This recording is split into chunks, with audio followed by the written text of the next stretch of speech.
வாங்க இன்றைக்கி வாழைக்காய் கோலம் எப்படி செய்கிறதுன்னு பார்ப்போம். அதுக்கு தேவையான பொருள்களை பார்ப்போம்.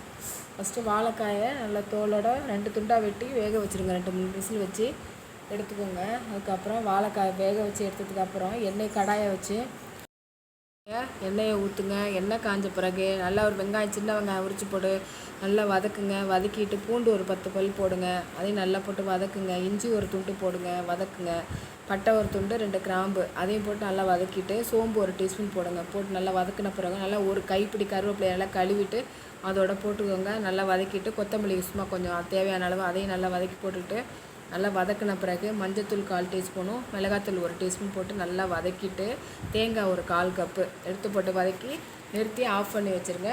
ஆறின பிறகு ஒரு 1/4 கப்பு பொட்டுக்கடலையை பவுட்ரு பண்ணி வச்சுக்கோங்க. சிக்கனத்தை குறைன்னு அரைச்சிட்டு அதோட உப்பையும் போட்டு அரைச்சிக்கோங்க. அரைச்சிக்கிட்டு அதை எடுத்து ஒரு பாத்திரத்தில் மாற்றிக்கிட்டு அதுக்கப்புறம் இந்த வாழைக்காய் இருக்கு இல்லைங்களா, அந்த நல்லா மசித்து அதோட போட்டு கலந்துக்கோங்க. கலந்துக்கிட்டு இந்த பொட்டுக்கடலை 1/4 கப்பு இருக்குது அரைச்சி பவுட்ரு பண்ணி வச்சுருக்கோங்களா, அதையும் அது போடுங்க. எல்லாம் ஒன்றா போட்டு பிசைஞ்சு உப்பு சரி பார்த்துட்டு சின்ன சின்ன கோலாவை உருட்டி வச்சுக்கிட்டு எண்ணெயை ஊற்றி கடாயை வச்சு நல்லா ரொம்ப ஹை ஃப்ளேமில் வைக்காமல் மீடியமாக வச்சு சின்ன சின்ன உருண்டைகளாக போட்டு பொரித்து நல்லா பொன்னிறமாக நல்லா மெரூன் கலராக வரும். அது வந்த பிறகு அதை எடுத்து சாப்பிட்டு பார்த்து சாயந்தர நேரத்தில் ஈவினிங் ஸ்நாக்கு சூப்பராக இருக்கும். சாம்பார் சாதம், தயிர் சாதத்துக்கெலாம் சூப்பராக இருக்கும். செஞ்சு பார்த்து சொல்லுங்கள்.